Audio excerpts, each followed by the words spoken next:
Nailibing na kanina sa Mabalacat sa Pampanga ang call center agent na biktima ng pamumugot.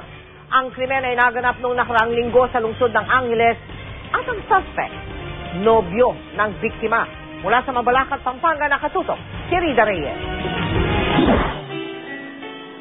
Naka-t-shirt at pins na may nakasulat na Justice for Katrina ang mga kaanak at malalapit na kaibigan ni Katrina Gantan. Tahimik man pero ramdam ang puot sa amang si Mang Rolando sa sinapit ng panganay na anak. Isang misa munang idinaos alay kay Katrina o mas kilala sa palayaw ni Kay. Sana kahit na alam natin ililibang na natin sa ngayon, sana ituloy pa rin natin yung prayers para ako at isang justice para kang Katrina.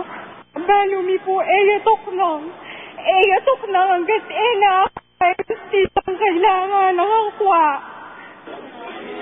Pagdating sa Eternal Peace Memorial Park, kung saan inihatid si Katrina sa kanyang huling hantungan, bumuhos ang emosyon.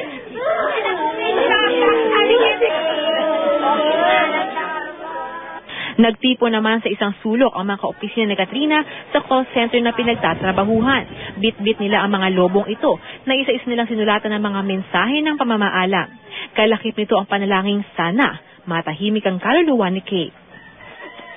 Usually isa lang naman yung message nila, justice for her. Mamimiss namin siya yun. Sana makita na yung justice sa kanya. Makonsensya yung gumawa. Sa Mabalacat natagpuan ang ulo ng biktima. Ayon kay Mabalacat Mayor Marino Morales, ginagawa nila ang lahat para maresolba ang kaso at hindi na maulit pa ang ganitong insidente. Rida Reyes, nakatutok, 24 oras.